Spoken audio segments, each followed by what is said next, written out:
来看到是伊朗，它亮出它的这个超音速飞弹霍拉姆沙赫尔4超音速飞弹，它的射程达到了2000公里，弹头重量1500公斤，已经部署在他们新的地下导弹城了。还有4枚的其他的超音速导弹，这边说速度可以达到8马赫，射程同样是2000公里，15分钟内就可以锁定以色列了。伊朗的外长说呢，如果美国敢动手，那么中东美军基地也会被先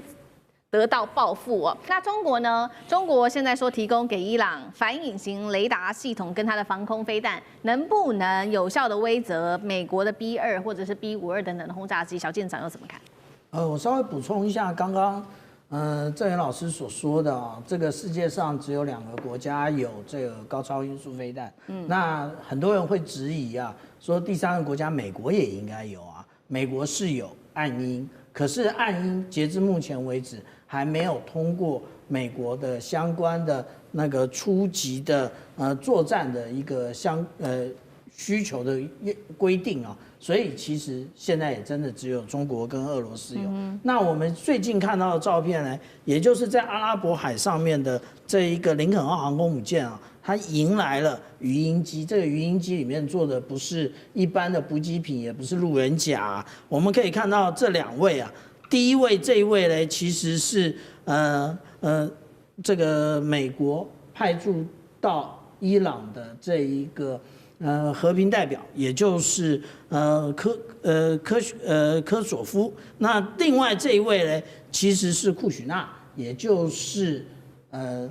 川普的女婿啊。那如果我们从中国的历史上来看啊，也就是钦差大臣跟驸马都到了，也就是直接传递给这一个林肯号的讯息非常清楚。当然现在不需要，现在只需要用 data link 就可以传递了。但是它的出现这一个象征性的意味是很强的。如果我们看到上个礼拜 USNI 所提供的这个相关资料的话，那也就是这个布希号不见了。布希号上一个礼拜呢，其实出海了，可是现在又不见了。不见，它不仅不见而已。我们看到 USNI 它有提供相关的资料，它提供的是10多天返港的一个照片，所以这件事情很奇怪。但是我们要相信一件事情，也就是这个川普自己写的书啊，《交易的艺术》，他会不断的奋斗，不断奋斗，直到他的目标实现。他的目标不一定只有这一个伊朗啊，还有古巴啊。那但是我们讲回说，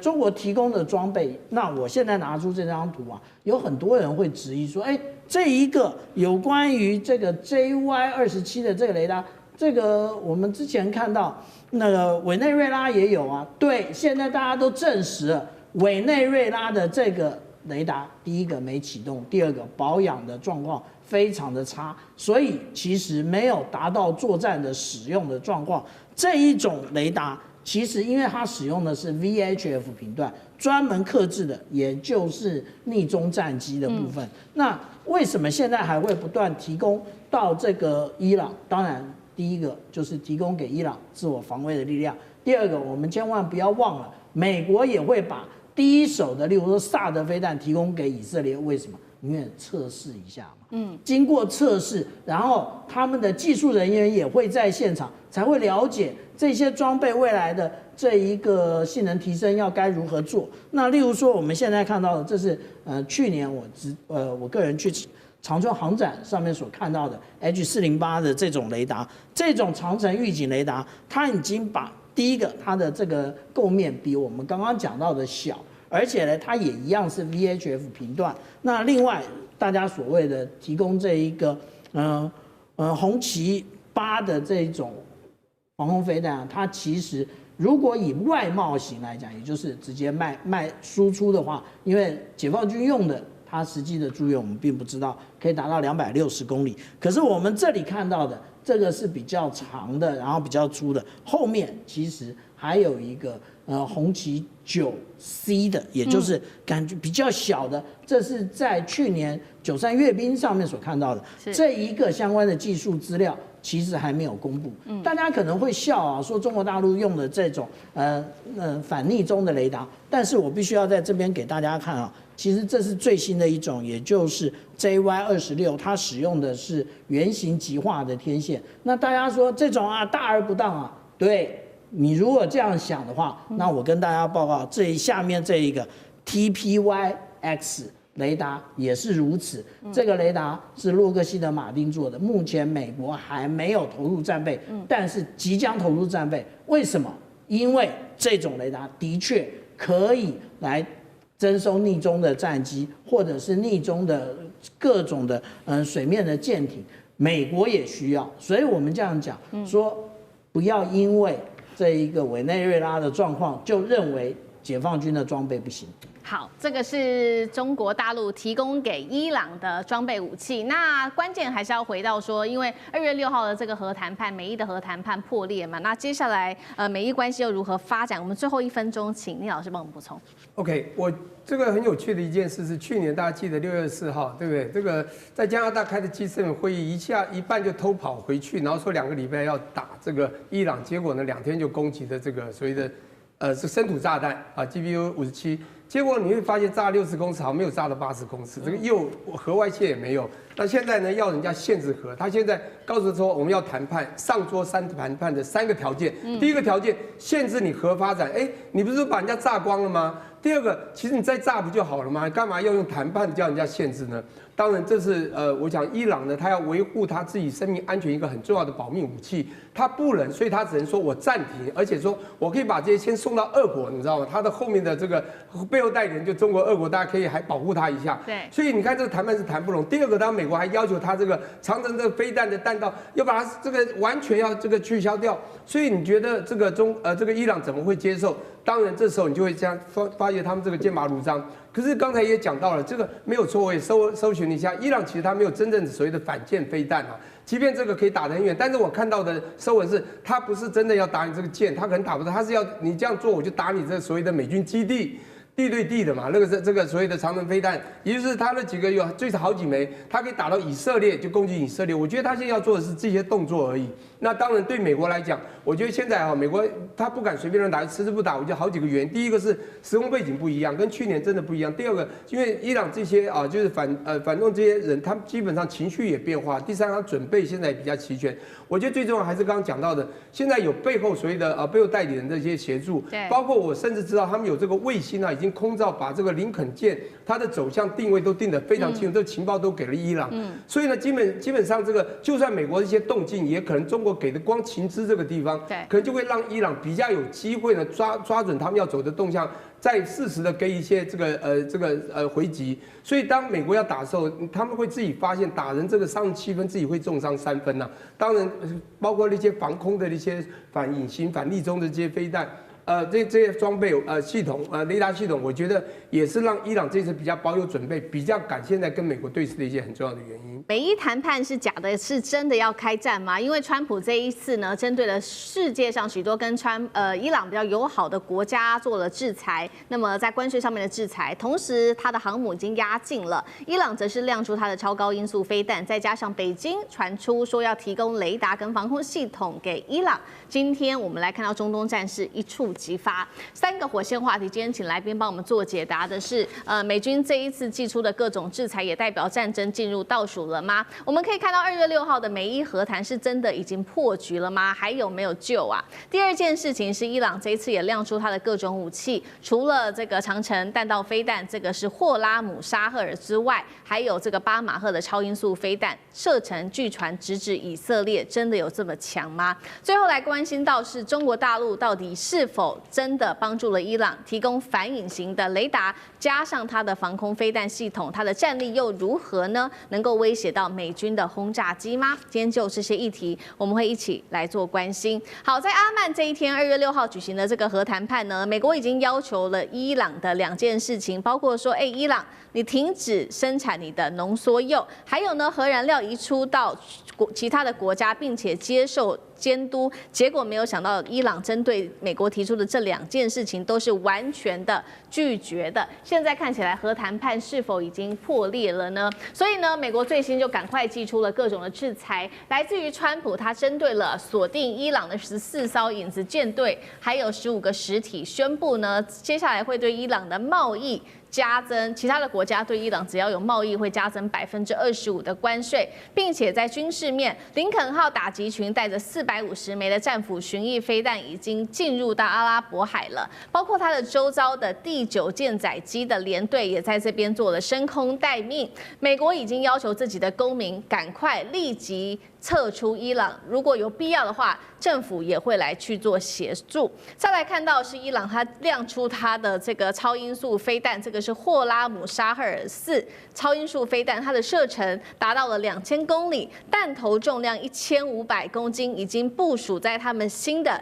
地下导弹城了。除了刚刚讲的这一款超高音速的飞弹之外，还有4枚的其他的超音速导弹，这边说速度可以达到8马赫，射程同样是2000公里，15分钟内就可以锁定以色列了。伊朗的外长说呢，如果美国敢动手，那么中东美军基地也会被先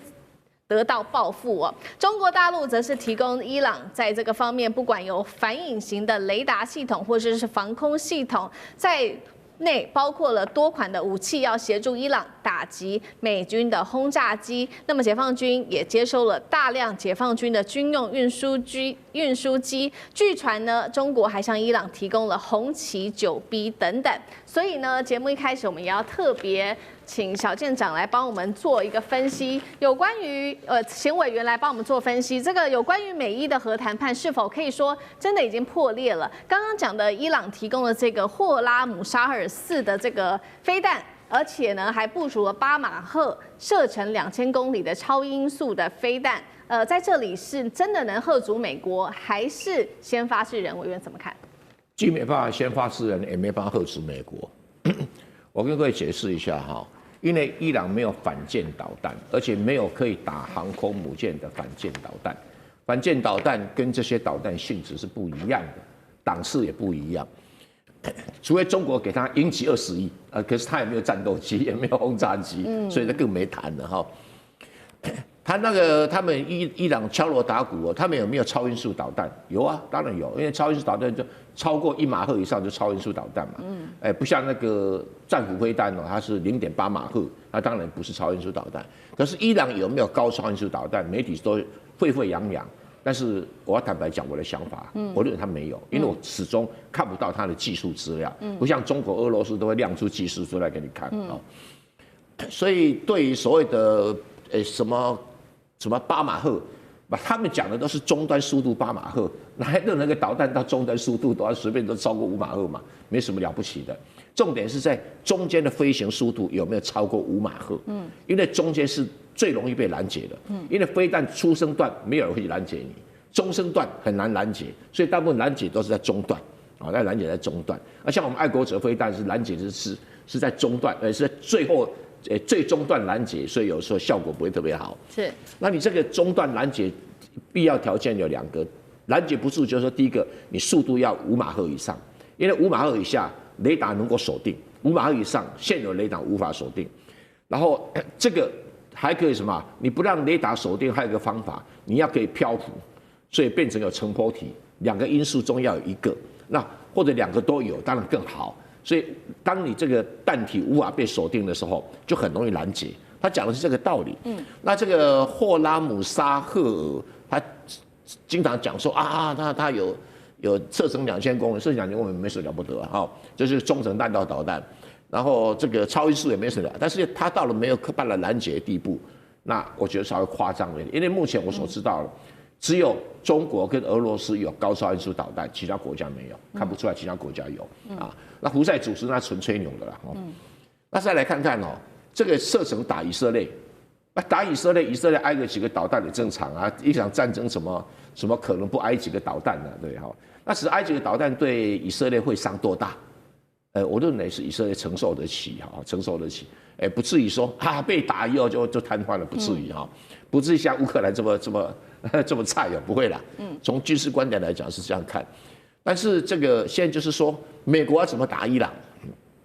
第一个不会登陆部队，第二个会采取贝尔格勒大轰炸的模式。可是这种大轰炸的模式有个先决条件，弹量要够。它以目前所谓的450枚战斧巡弋导弹不够，要加倍。一定要加倍，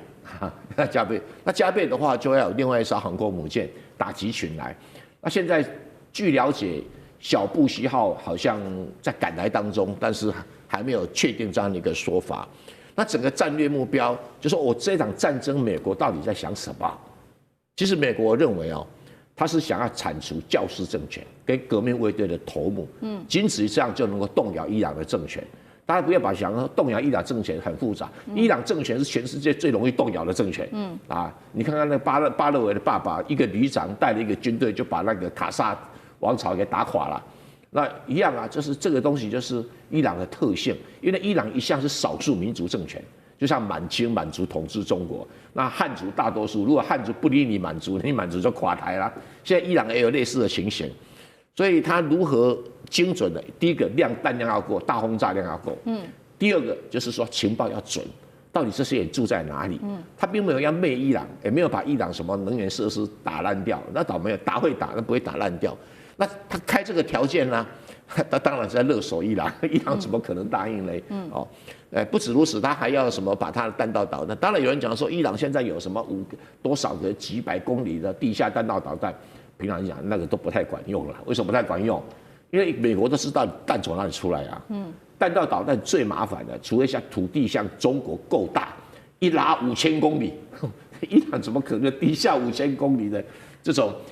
种所谓的井喷式弹道导弹没有，伊朗没办法。那几百公里，美国应付得来。延续刚才川普跟习近平这一场非常重要的通话，我们延续更多的议题。这次两人呢进行了一场长时间并且是深入的通话。那内容谈了什么？不止贸易，不止军事，包括台湾议题、俄乌战争，还有伊朗局势，全部都展开对话。而且在跟川普热线之前，习近平是先跟俄罗斯总统普丁视讯通话，等于1天之内呢，跟美俄的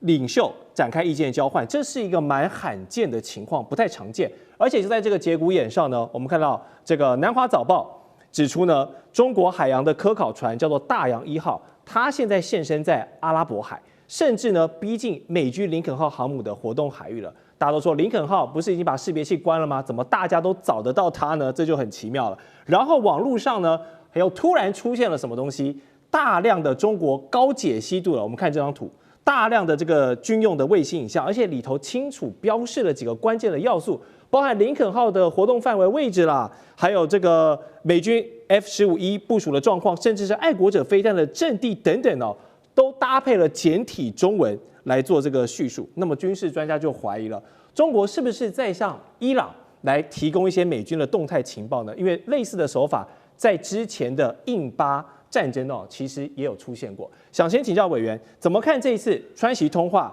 先谈到伊朗议题，接着又有这类的军事影像曝光，这是不是算是中国大陆对伊朗的一种非直接但是间接的一种军事帮助？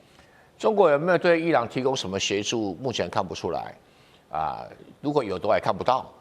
这个网络上出现了自称高解析度的军用卫星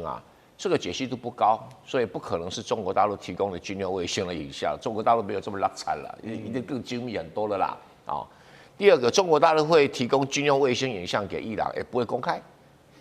这很简单的道理。这是个商用卫星，那你说那个林肯号的位置？不难啊，商用卫星随便买都买得到你现在花点钱上去，商用卫星买都买得到，所以不是问题，因为体积太大了。爱国飞弹基地也基本上是很大的东西是，但真正这个军用卫星要的是那种很精准的打击的那种坐标线比这个精准太多了所以这显然就是一般的网络上到那个商用卫星网站里面去 copy 下来的而已了那这个伊朗这个。即使是如此，能够有多大的力量去对抗美军？坦白讲，没有，他没有那个本事。所以有人讲说，伊朗可能用1000架这个无人机攻击航空母舰，什么时代你大为投死这个不是不成体量、不成品质的东西那你说伊朗的很多的这个导弹可以攻击以色列，以色列那样去打了，不是问题啦以前人家觉得说以色列打不到，好像神话，不可能打不到，因为受了拦截都有漏洞嘛。那你说这个靠这个导弹可以把以色列打垮，那也不可能导致伊朗的领导阶层，只要他的国家有人被收买，就跟委内瑞拉一样，领导阶层会被斩首行动。那以色列在这边很有经验，美国在方面也不遑多让。搞正规的他不一定行，搞这种阴暗面，这两个才挺行的啊。所以美国现在可能整个加紧努力啊，就像委内瑞拉一样一般演习，那 CIA 就不断的在底下搞各种活动啊，去收买的活动。这个伊朗自己内部要警觉性一点但是伊朗这个国家贪污腐败横行，要做到这么廉洁的官员，那也真的不太容易啊所以伊朗的很多情报都像漏筛子一样啊，连那个哈马斯的重要干部在你那边住都会被干掉，你可想而知伊朗这个内部有多糟糕啊！所以伊朗自己就垫的吧，中国帮不了太大的忙了真的是帮不了太大忙。中国也不会把宝压在这个满清末年的这样的一个王朝手上，也不太可能啊，不太可能。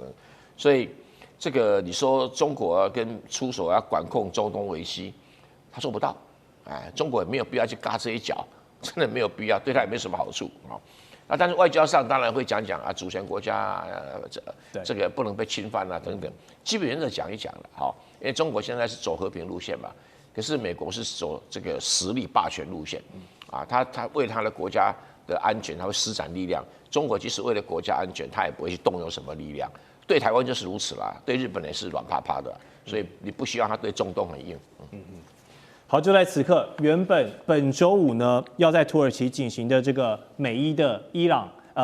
这个核谈判呢传出要改地方了，换到哪里？换到阿曼这个地方。消息人士透露，伊朗要求谈判的形式现在改成美伊的双边会谈，不再让其他国家列席参与或者观察员什么的，并且抛出一个新的筹码，就是暂停核计划可以，但是这个浓缩铀要送往俄罗斯代管。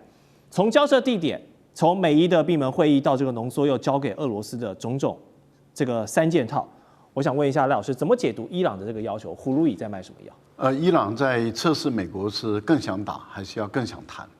因为刚开始伊朗提出这个新的要求的时候因为原本已经讲好了2月6号就在伊斯坦布尔来举行会谈，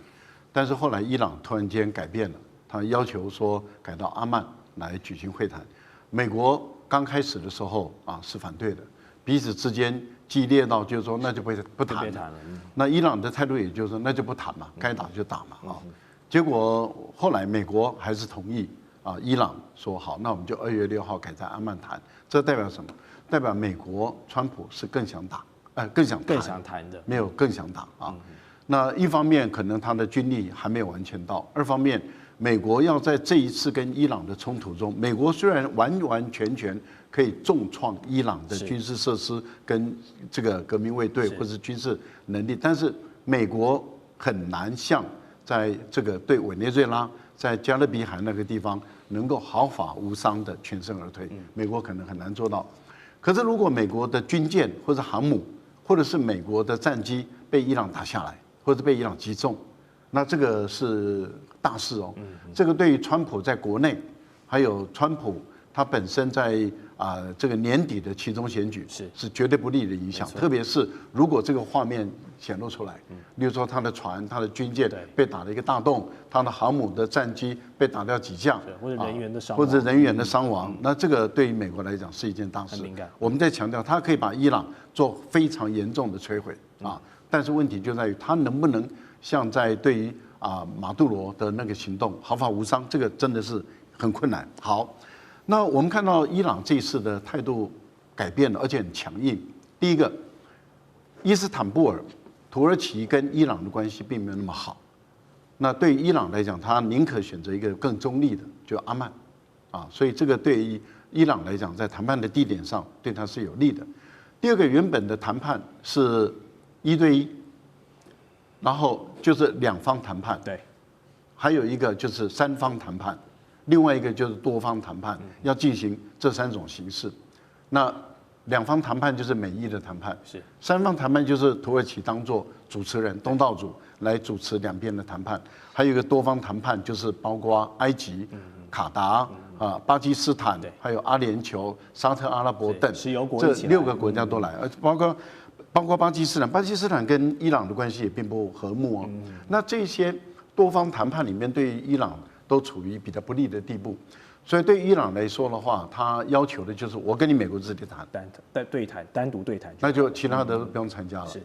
那美国也同意了。好，接着就是议题了。本来美国设定4个议题，一个是浓缩铀的议题，一个是核能，一个是那个核武发展的议题，一个就是有关于它的中程导弹的问题，另外一个就是资助其他的盟邦，例如说包括真主党或者胡塞组织的问题。本来要谈4个议题，伊朗说只肯跟你谈1个议题，那就是浓缩铀的问题。所以美国也同意了。那这代表什么？代表也就是说，伊朗在初步他在谈判的过程里面，他略占上风。那当然之后的演变要看他们彼此之间在角力的过程中又会发生什么事，也要看美国的军方的力量是不是越来越多的已经赶到了这个地方，要对伊朗形成极限的一个施压这个也要看。最后一个浓缩铀的处理，俄国的态度是开放的。俄国说我可以接受伊朗的浓缩铀，但是这个浓缩铀是伊朗的，所以伊朗有权完完全全由他来处理。他什么时候要我交回，我就什么时候交回。如果这个协议被撕毁，那伊朗跟我要求，我就会回去。这个协议就很像奥巴马时代的6+1的核协议，当初也是提交给俄罗斯做保管。是。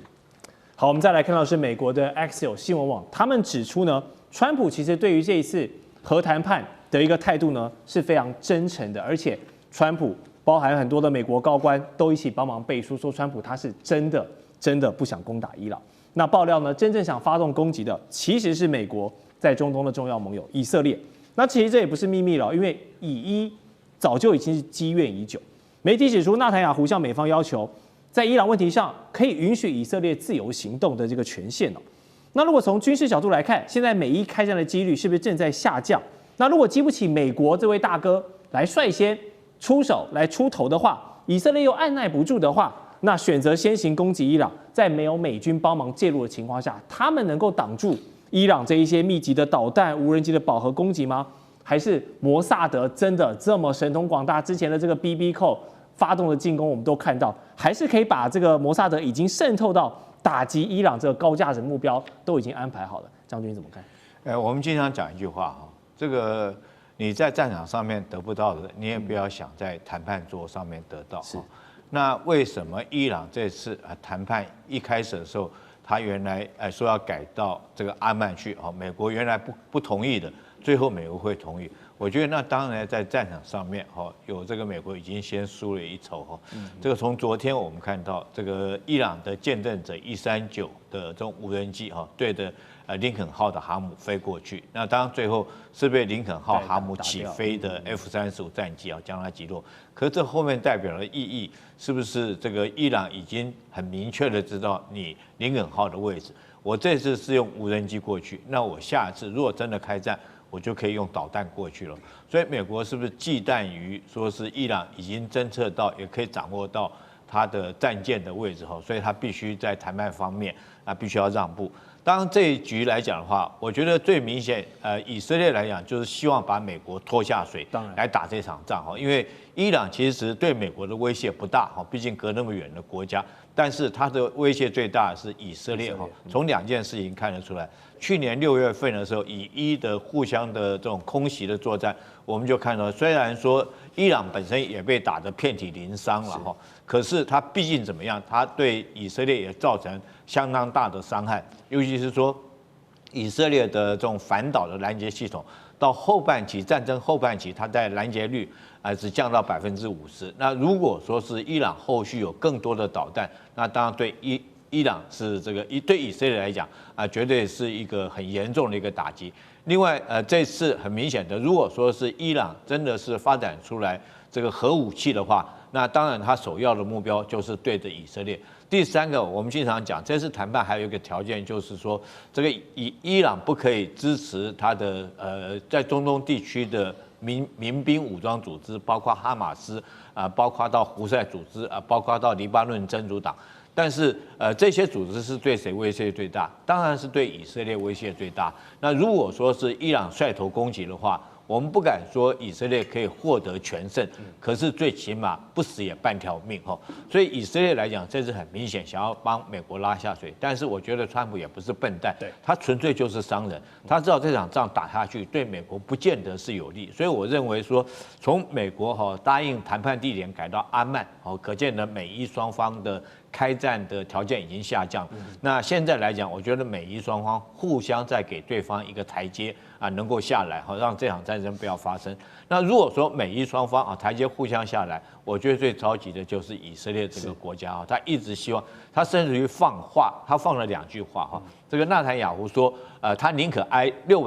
700枚的导弹攻击，他也要颠覆荷梅尼这个政权。从这句话就知道他的决心。那第二个，他现在讲的话是说，如果你美国不打，我就带头打。可是我觉得以色列讲这种是空话了这个他如果说美国不带头打的话，以色列现在他没有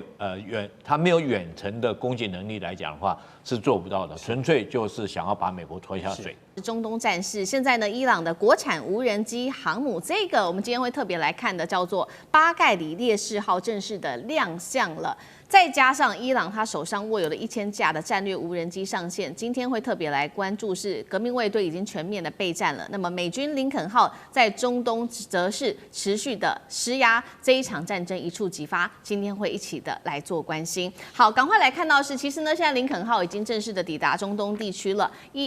根据川普的说法，还有另一艘航母也即将很快就会抵达中东了。那伊朗则是呢，这一回在海上也祭出了它的新的航母，正式的亮相了。这个航母叫做巴盖里烈士号航母。那根据了解呢，它是由货轮所改造的这个航舰，具备滑跳起飞的甲板之外，我们可以看到这个画面同时它有倾斜的这个飞行跑道。根据了解呢，内部还有一些小型的医院，甚至是健身房啊，跟体育馆等等，所以这个涵盖的面积其实非常大的。看一下它的小档案，长度240公尺，高21公尺，最多其实可以在上面部署60架的无人机跟30具的飞弹发射架，可以具备直升机的作战跟电战的能力。同时呢，我们也有看到刚刚提到的内部也非常的大，那可以配备的包括了地对地的巡弋飞弹之外，单独的作战平台也可以部署反舰飞弹，可以打击最远达到2000公里的一个目标。现在做了一个初步的推估，伊朗可能会想要用它的这个航母，也就是无人机航母，以自杀攻击的方式来攻击美国的林肯号航母。这个对决，等一下我们会一起的来做关注。伊朗除了有拿出它的航母之外，我们看到它同时也准备了1000架的战略无人机，正式的已经编列了作战的序列里面去，成为核心的打击力量，将是靠无人机外媒这边也特别点出了，现在伊朗呢，他手上还握有8架的见证者无人机，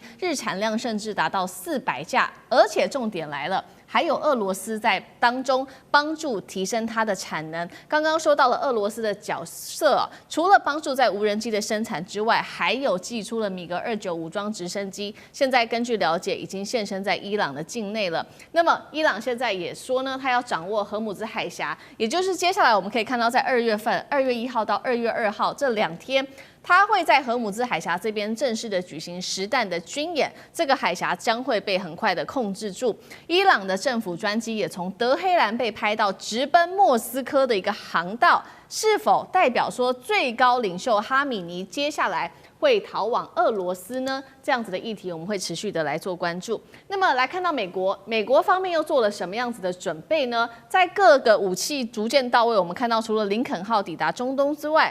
自己的官员也证实了，一艘驱逐舰也到位了。美媒披露，现在川普正在评估对伊朗即将发动新的重大军事打击。那么已经在中东部署的武器，我们做一个统整，包括了10艘的军舰跟6艘的驱逐舰。节目一开始，我们要请厉将军来带我们看，这个是国产的伊朗自己的这一个航母，真能对美军的航母造成实质威胁吗？如果说无人机蜂群真的正式的出手，接下来林肯号有没有办法防得住？将军怎么看？我觉得这艘这个用货船改造的无人机航母如果真的是跟美国对峙来讲的话，可能撑不了30分钟就会被击沉了。那当然，伊朗我们看得出来，他一直想要所谓的这个采取一种不对称的作战哈，这个积极用它最强项的无人机。可是我觉得你用在这货轮改装上面，你知道我们很简单一个数据嘛，美军的这种鱼叉飞弹射程就300公里哈，虽然说你的反舰飞弹号称可以打到200公里那么远哈，到底可不可以，我们还是一个疑问。可是这个美军虽然说它的鱼叉飞弹300公里，可是它可以用空射型的哈。这个如果说美军用空射型的，它舰载机哦，这个 F-18战机带着这种空射型，那在2000公里之外击落你命中你这一艘这个无人机航母，事实上是轻而易举。另外，美军的鱼叉型也可以用潜舰来发射。那一艘航母通常来讲的话，你必须有很多，你除了攻击的武器之外，你还有自卫的武器。我们看到任何一艘军舰上面，基本上都有防空的或者反导弹的飞弹部署在船上面。那要不然最起码你近迫防御系统也要有，这个美军的是方阵快炮，那解放军的是1130快炮。那如果说这条船上面这些东西都没有，那很容易被击落。第二个来讲的话，这美军要侦获到你也是非常容易的。这个以美军现在不要说是太空卫星了，它如果说船上或者是飞机上的电子战的雷达来讲的话，要在这个波斯湾上面侦获到你这条船事实上我觉得并不是很难的事情，你很快就会被侦获到。那第三个，你这条船上面到底有没有反电子的装备？如果你连这些装备都没有，那一个这个美军，譬如说是航母上面的咆哮者战机过来的话，可能就将你所有电子系统全部干扰到。当然，我觉得伊朗这也是没办法中的没办法说想用这种办法，可是这个确实很不切实际，只是流于政治宣传为主。那目前来讲，据我了解的，到今天下午最新的一个讯息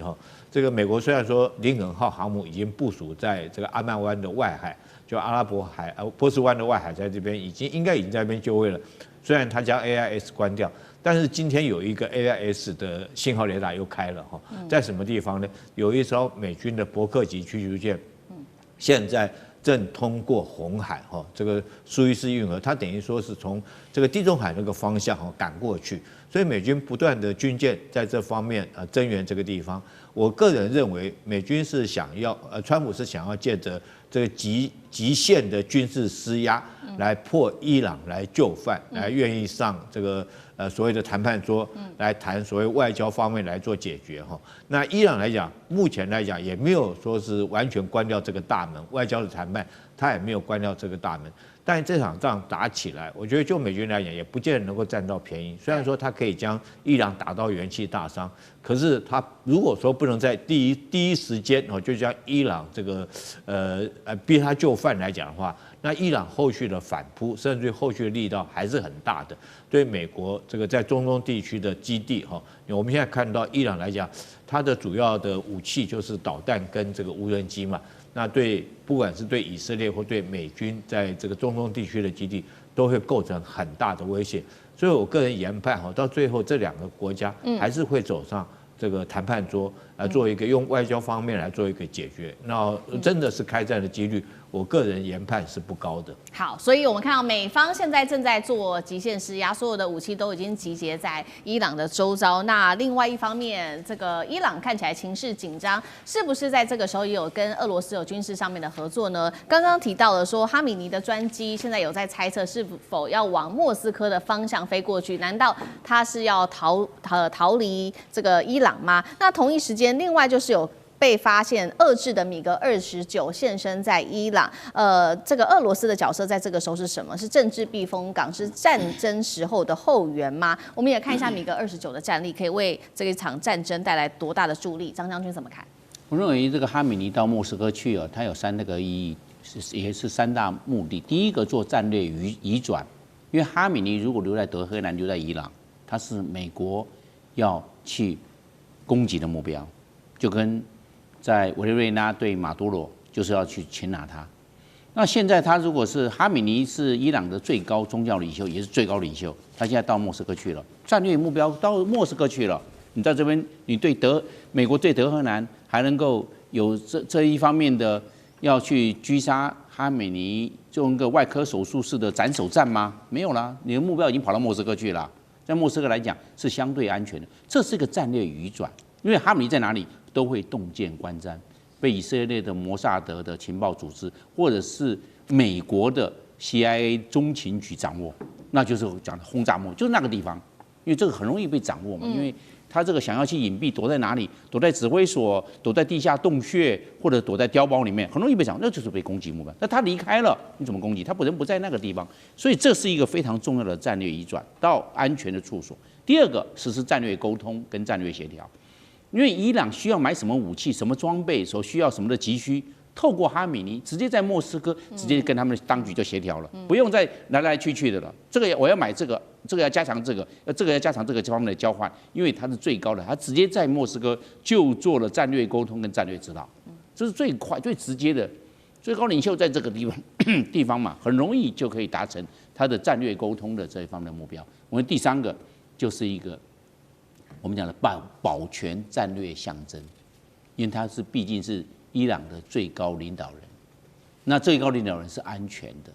安全无疑的，这个政治符号、政治图腾就保全住了嘛。对伊朗这一方面的这个指挥体来看的话，没问题，这个最高领袖是安全无疑的，大家都可以按照这个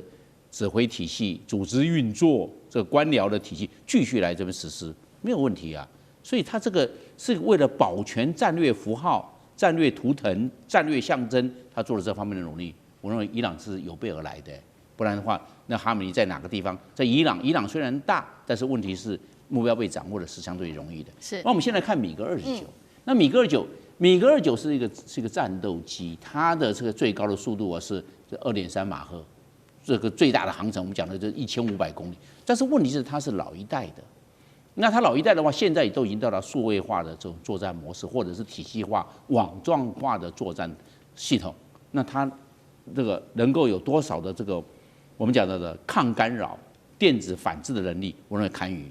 因为再加上一个最大的致命伤，就是讲的伊朗的训练，因为它经过它那么穷，经过美国的这种武器禁运，还有经济制裁，它在这一方面是经过长期下来，对它军力的这种折损跟他的训练来看的话，都会受到非常大的影响。尤其我们看去年2025年，这个以色列也包括美国的 B2 轰炸机对伊朗的这方面的轰炸，伊朗整个防空只管通勤系统也好，还有防空这个飞弹也好，防空火炮系统都没有发挥威力耶。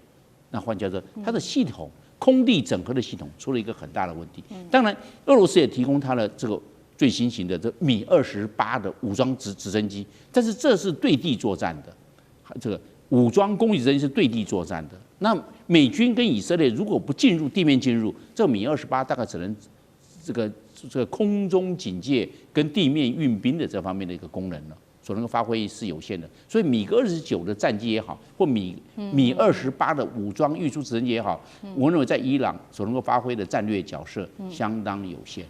好，不管这一场战争会不会真的发生，但是我们看到，其实现在在中东附近，尤其是伊朗附近的邻国，他们其实很多国家是不希望发生的，这当中也包括沙烏地阿拉伯。主要的原因是，其实他们也会担心，如果真的在伊朗境内的神权发生什么问题的话，对于后续整体的中东情势，恐怕也是会更危险的。为什么会这么想？杨老师怎么看？如果伊朗发生动乱、冲突、战争，那一定会有外溢扩大的效应。你想想看，伊朗这样子一个面积跟它的人口将近有9000万的这个人口，它在中东跟西亚的部分就包含阿富汗这些整个区域，它是最中心的。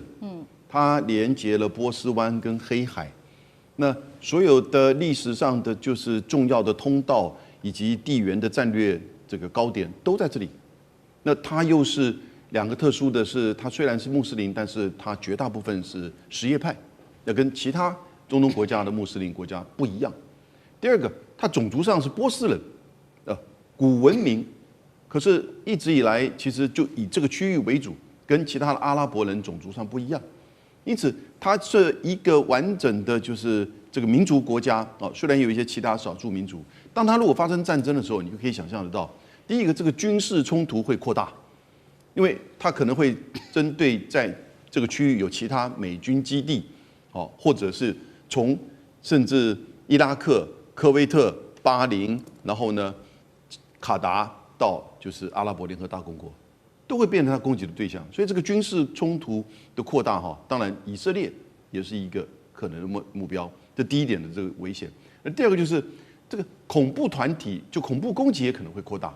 因为过去各位记得吗？从伊朗到伊拉克到黎巴嫩，然后呢到就是叙利亚，哦，基本上一直连结的就是以什叶派为主的。那经过这一阵子，从伊拉克到黎巴嫩的，就是相关的派系，以及到叙利亚的这个政变，这美国跟以色列相当程度的压制了伊朗支持这边的什叶派的一些作为。可是现在如果它整个动荡的话，这个一定会相关的这些组织。恐怖攻击会再起。那第三个，能源，哦，你更不要想，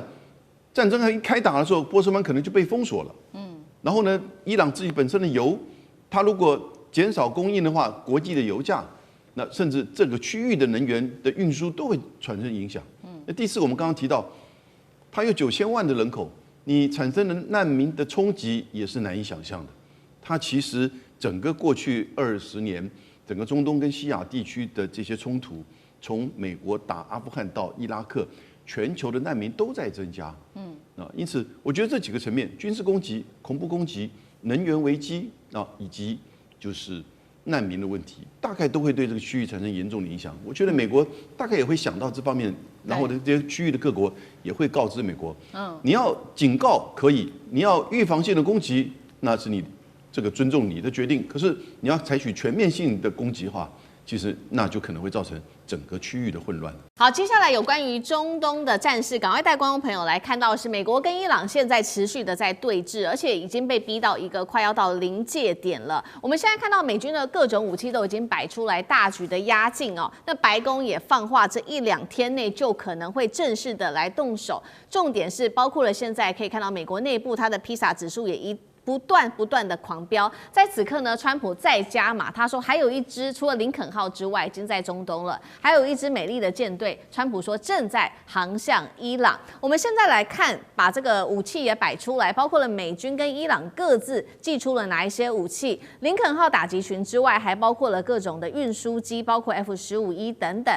还有 F-16等战机都已经摆出来了。再来就是 B-2 轰炸机这一系列，美军现在蓄势待发，伊朗。我们赶快来看到，除了这个弹道还有防空飞弹2000枚之外，年产能更是可以达到3000枚的飞弹，还有各种的飞弹都已经寄出来，无人机、无人艇，甚至是这个狼群快艇会做饱和攻击，还有它的智能化的全监控的系统，全部都已经摆出来了。节目一开始，赶快请教委员怎么看了？传出美国说的哦，在中东的事情，他们可能1-2天内就会动手，再加上披萨指数不断的狂飙，已经进入开战倒数了吗？第2艘航母，川普说的美丽的舰队是否也很快即将到达中东？委员怎么看？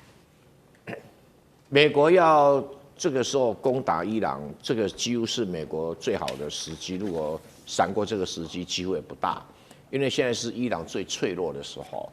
它的通货膨胀它的货币贬值，它的物价高涨，使得老百姓对于整个哈梅尼政权失去了信心。虽然哈梅尼政权使用革命卫队，用最残酷的方法杀害老百姓，然后来稳固政权，但是这个比清朝末年更糟糕，因为它经济问题没办法解决，老百姓过不下去。今天起义被你压制了，隔2天再起义，你看永远压制不完。所以这个政权是已经到了最脆弱的时候。那再加上他的民选政府跟他教士集团跟革命卫队。基本上是互不信任已经到了很严重的地步了。所以这个时候，美国要打击伊朗，它基本上不是去占领领土，它基本上的目的就是要以斩首行动来除掉教士集团的头目，大概有30个，那除掉革命卫队的头目大概有50个，再加上有10个导弹机的弹药库，总共加起来大概90个目标。要除掉这个90个目标，1艘航空母舰不够了要至少要2艘以上。那现在会开战也要等到2艘齐备，在演习训练一段时间，跟委内瑞拉一样，委内瑞拉那个菜的国家，它都布阵演习了好几个月，所以它可能会演习一段时间，让这些飞行员熟悉领空的控制、防空导弹的运作哈。再来就是说，情报到底收集好了没有？委内瑞拉当时在维也的时候也是在收集情报，哪一些人可以收买，啊，哪一些人必须打击，啊，哪一些人必须背革，这个情报要先做好。那但是对伊朗来讲，不只要做这个工作，还要了解到他要打击的90个对象到底精准位置在哪里。简单，哈梅尼到底藏身在哪里？如果哈梅尼藏身在地窖里面，我要用什么武器直接把他炸死在地窖？这个都是在规划参谋座位的运作。那如果情报不灵呢，他当然就不会开刀了。啊，如果情报很灵，就像说马杜罗哈，这个美国已经是连他的卫队的队长都收买了，他就很有信心，知道他人在哪里。那也知道说革命卫队会配合，不是他的守卫队会配合把他的古巴的警卫给干掉。那这个都部署好了以后，他当然就出击了哈。那现在这个川普就是重施故技。所以部署这些飞机、这些导弹，当然伊朗也不是无下阿蒙了哈。可是问题是以伊朗的实力啊，要达成反击的能量，我个人认为差距太远了。所以伊朗说有多少导弹啊，或者东西，那个吹牛的成分比较多。他说啊，蔡总你怎么说伊朗吹牛呢？他不是打击到以色列吗？是的，以色列是假设不被攻击为原则，可是他被攻击的时候，伊朗的精准度显示有问题的啊。那对于美国的航空母舰会不会被攻击啊？对，那我们正在看看有史以来第一次航空母舰被攻击会长了什么德性啊？是。那如果美国航空母舰被攻击的话，那东方某小岛人就要闭嘴了啊，基本就闭嘴了啊。因为连伊朗那么菜的导弹都能够打得到，那伊朗这么多吹牛，它有高超音速导弹绝对没有了。现在全世界战场上唯一出现的高超音速导弹只有俄罗斯的增速导弹，数据上被确认了。那伊朗绝对没有，为什么绝对没有？因为它没有固态液体的燃料啊，它没有固态燃料，它怎么做出高超音速导弹？所以我觉得伊朗啊，可能还在加油。所以3000枚飞弹。都是地对地的，要打这个在海上目标，可能还有待检验。好，所以持续这个一样的问题，也请教将军。刚刚讲到说，有没有可能伊朗去打美国的航母？因为川普也说了嘛，现在除了林肯号之外，另外一艘航母也即将要抵达中东了。那么，包括伊朗的飞弹、无人机，如果进行饱和攻击的话，他会选择航母，还是可能会打美军基地或者以色列？如果打航母，当然这威慑力会比较高嘛。从2战之后就没有这样子的事情过。厉将军怎么看？我觉得这次川普很明显的哈，他只是想要借军事的压力哈，对伊朗来施压，逼着伊朗再回到这个谈判桌上面哈，谈2件事情。第一个就是他要求伊朗要这个解除他的核子浓缩铀的方面要解除掉哈。第二个来讲，要伊朗撤除他的导弹，因为这2样东西对以色列是最大的威胁哈。但是我觉得川普只是他会不会真的想动手？我觉得他就算他想动手，可能五角大厦那边会给他提供一个忠告，这时候动手不是很好的时机。我们从几件事情来分析。第一个，我们上次看到美国这个对伊朗动手啊，它是最少它都部署了双航母哦。那这次对于伊朗这种中等的强国，你现在只有1艘航母在那边林肯号，那川普在那边吹牛了。他说还有一支美丽的舰队，我特别去查了一下哈，这个美国的所有航母现在目前在部署中的有3艘哈，就是这个林肯号，另外还有华盛顿号哈，还有福特号，这都已经部署了，一个是在横须贺港，一个是在这个委内瑞拉那边哈，另外在作业中也就可以部署的只有2艘哈，这罗斯福号跟布希号，可是他们现在的位置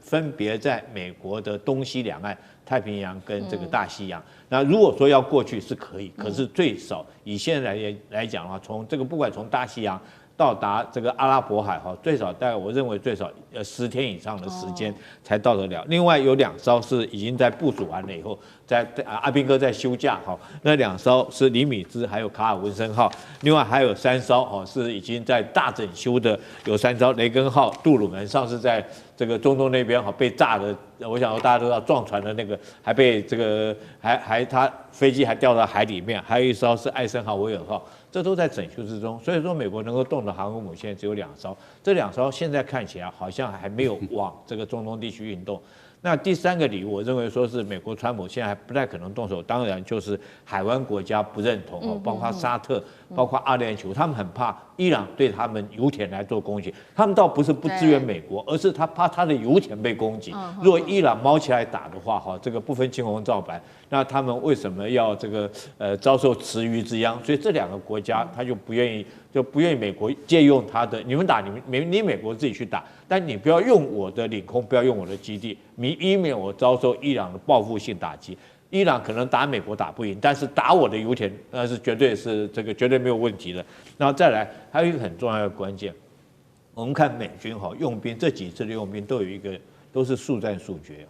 他不管对委内瑞拉1天结束，上次去打伊朗也是1天这个 B2 轰炸机飞进去，轰炸完以后这个就当天就出来就结束了。他绝对不会限于一种持久战，我觉得美军有他们的智慧了。那这次如果说是你不能在这个速战速决，而限于一种持久战的话，就算是你可以把伊朗打到这个伤残或怎么样，可是问题是说你自己要付出的代价更大，尤其是说你要担心这个伊朗，他不管他的无人机或者导弹再怎么样，对以色列、对你美军，甚至于对你的航母战斗群，都是很大一个威胁。那这个日子久了，时间拖久了，对美军来讲是不利的。是好，美军要不要动手，这考量到要非常多的条件。那当中，刚刚厉将军也特别帮我们提到，就是有关于沙乌地跟这个阿联酋这一次不愿意借他们的领空，除了是油田的原因，还有没有什么其他的原因？等一下请赖老师来帮我们看。那川普为什么这一次在派另外1艘的舰队前往中东，是代表现有的兵力还不够，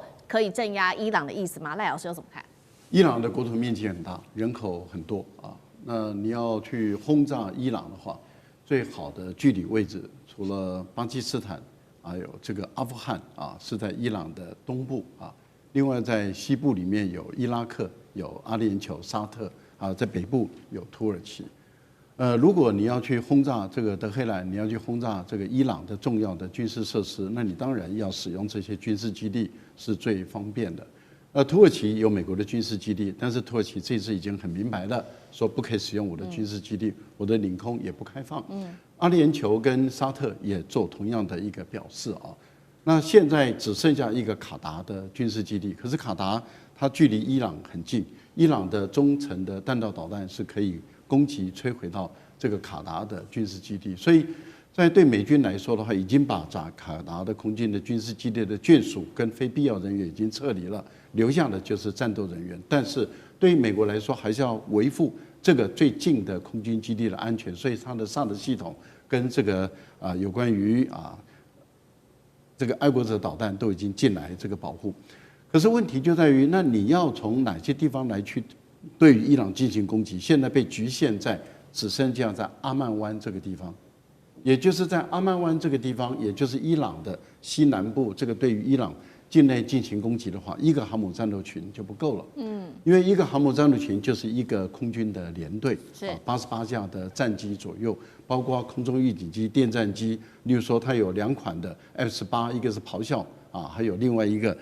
就是也是 F-18的强攻机。那另外当然它还有隐身战机在里面，可是这样还是不够，怎么办？他也把这个导弹驱逐舰跟护卫舰，也就是可以装这个鱼叉导弹的这个导弹驱逐舰、护卫舰也都派过来了，潜舰也进来了，因为潜射也可以用鱼叉导弹来对于，尤其是对伊朗进行巡弋的攻击还不够，所以一个航母战斗群再拉过来，就等于是有2个空军连队，这样的话就能够构成至少100多架。170几架战机，如果再加上地面的军队的话，200多架战机才能构成足够的威慑力。目前美国的军方，特别是太平洋舰队的军方官方的，他已经宣布，他证实了，在上个礼拜1月21号的时候，从圣地亚哥也就是罗斯福号航母战斗群本来的驻守的地方是在圣地亚哥，他已经离开母港了，离开母港已经开始进行演练了，所以他开始往中东的地区来移动。但是问题是具体的位置在哪里，他们不说。那是在1月21号，由太平洋舰队正式宣布，他们的军队已经开始进入演练。那如果说以1月21号，现在是1月29号的情况来看的话，所以川普所说的另外一个航母正赶往这个基地赶往伊朗的阿曼湾，这个可能性就很大了。也就是说，即将快要到达了这个阿曼湾，那这样就构成2个航母战斗群对伊朗的一个打击的一个态势。目前大家很早我们就推断了因为当时就已经推断，攻打伊朗，刚刚蔡委员有说，1个航母战斗群的战力是不够的，一定要2个航母战斗群。那原本我们就推断这个罗斯福号航母战斗群的可能性是最高的。那以太平洋舰队的宣布、官方的公布来说的话，他们在上个礼拜就已经离开了，已经开始演练，然后不说它的具体位置，我们就合理的推断，确实这个川普所说的2个航母战斗群赶往这个地方，很有可能这过2天它就出现在阿曼湾。那这样的话，这个对伊朗就形成了一个强大的军事火力的一个打击。用这样的一个强大的军事火力的打击的态势，可以造成一种军事上的一种我们叫做极限施压，来逼得伊朗跟他进行谈判。是我个人认为，目前来讲，施压到一个程度，如果伊朗还是不谈判，那伊朗也采用针对性的一个方式跟你对抗，对于川普来讲，这个就赌很大了。所以我们看到股市最近波动很大，就是大家都不知道这个川普会不会再一次的塔口。如果川普后来发现打起来，股市、油市那个重大的挫败，然后金价又往上飙涨，那还得了啊？那这个大家逃离美国的话，那这个对美国来讲是不得了的事情了。所以会不会川普考虑到他的股市的震荡的问题，那干脆就这个高压的态势也被识破了，那也打不下去，就不打了。如果是这样的话，那他就典型贴在这个川普的脸上了。可是如果一打的话，我们保证油价绝对会涨，股票绝对会跌，那这个会造成美国跟很多国家的动荡。